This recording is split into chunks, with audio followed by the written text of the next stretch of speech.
Good morning, Rabbi Semp from Yeshiva Tel Talpios, the Dean of Yeshiva Tel Talpios, Rosh Yeshiva. And we're here in Briarwood, Muncie, New York, Suffolk, New York. Tell me about your yeshiva. Today is 25th of hakodesh of August 13, 2012, Tovshin Ayin Beis. I'm very interested. I heard fascinating things about yeshiva. I was even zeicha to see a bit of it. Went to your bochorim and the wonderful work you do. What brought you to this? Yeshiva Tel Talpios is a new concept, a chinuch, something which many previous generations tried to implement. The concept being that in order for a person to grow and be healthy and develop a connection to the divine, to Hashem, and to feel fulfilled with his life, many factors come into play. On the one hand, in order for a person to grow, he has to have boundaries. He has to have limitations. He has to have borders, what he could do, what he can't do. There has to be discipline.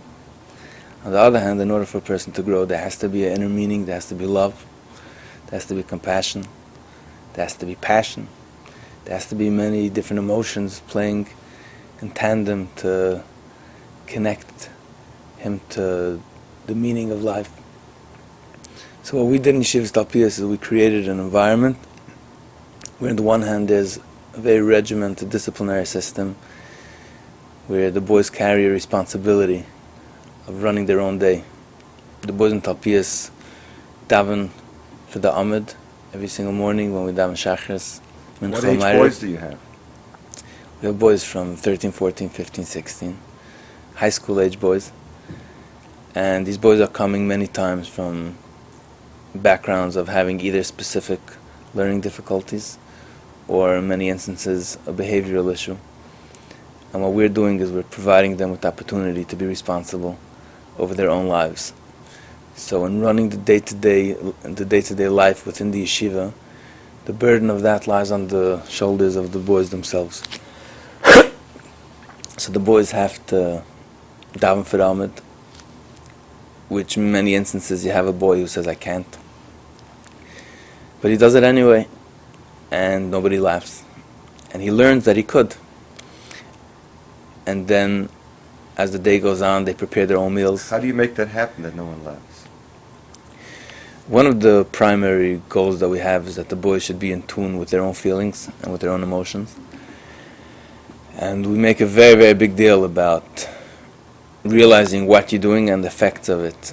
So if you laugh when another boy is, for example, davening for the Amid and he's stuttering, or he's davening very low, or he makes a mistake, and you laugh, I'm going to have a session with that boy, and something's going to happen. Either he's going to have to do a project together with the boy who he laughed at, or he's going to have to write an essay about the effect of feeling shamed, and on the other hand, the effect of having your confidence built up and having a way how you can feel secure about yourself without being laughed at, without being scoffed at. And then we continue going on. We set up a system of shiurim, a system of lessons, that every lesson doesn't go more than 45 minutes, because that's basically the maximum level of concentration that even adults have. And we set it up in a way that it works with worksheets. You're talking about kids with compromised attention spans?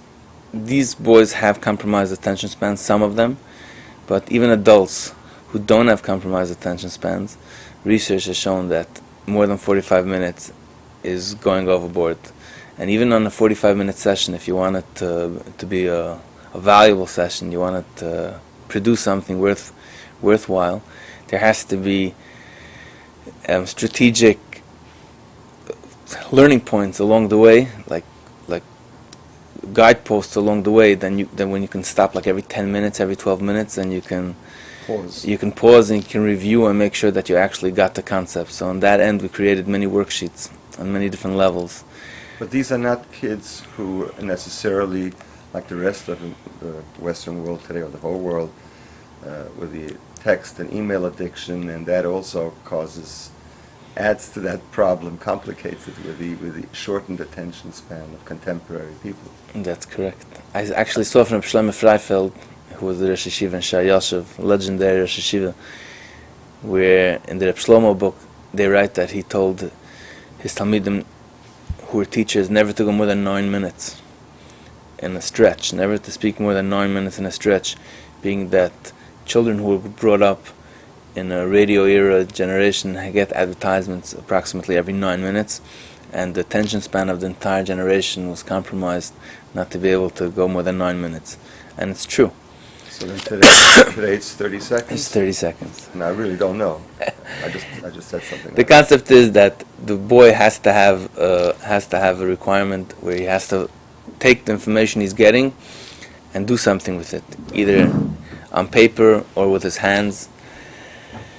Somehow he has to be able to take that information and solidify it into something concrete. So how do you work it?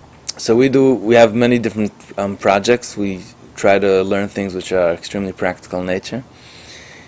So in addition to having worksheets which are having the boy write down the information and restructure it and fill it into different types of graphs, we also have a lot of visual teaching tools.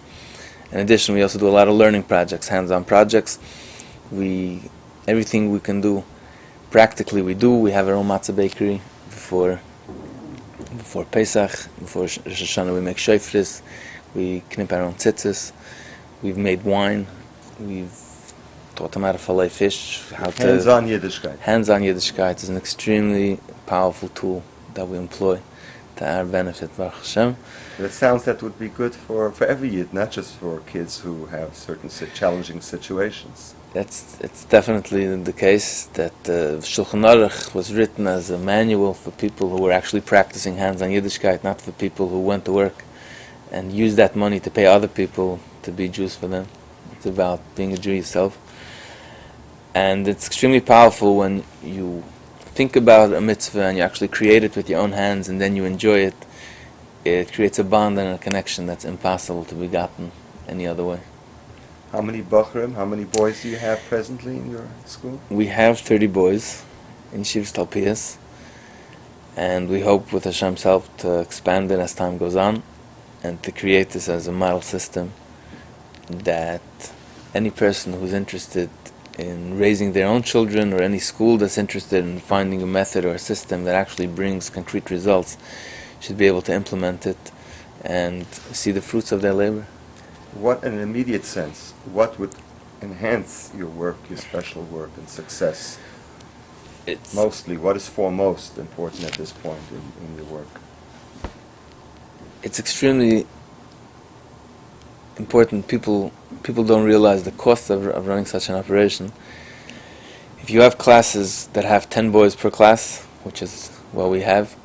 Tell me about your staff. Tell me about how do you run it presently with 30 boys? We have a staff of 10 staff members, not full-timers, many of them part-timers. But no class has more than 10 boys, and the max we would go to is 12 boys. So the second year, cutting down on classroom size, you're already having to increase the staff substantially. And in addition, the staff has to be trained on our method and our system of both in discipline, both in creating the curriculums, on having good classroom control, building up a good rapport with the boys, learning how to listen, how to connect with the boy with what's going on in his life, knowing basic counseling techniques. So to find such staff is extremely difficult. How do you find it? We usually train in the staff on their own. We usually don't find. We usually take somebody who we believe has the basic skills necessary, that he has an open mind, and he's ready to learn new information, and he's ready to work really, really hard and prepare himself. What I hear from you is not just a mind. You need someone with a big heart too. It's a big heart and a big soul. Somebody who's ready to do this because he believes in it, not because he's coming for a paycheck. And Baruch Hashem, we were very successful. We have extremely dedicated staff who gives away their entire life for this, and the job is not a 9-to-5 job by any stretch of the word. It's an entire day, it's an entire life, it's a mindset, it's a philosophy, it's a concept, something that you live with every moment. And it's extremely, extremely expensive to run such a program. And Baruch Hashem, we're open already for 5 years. And we managed to survive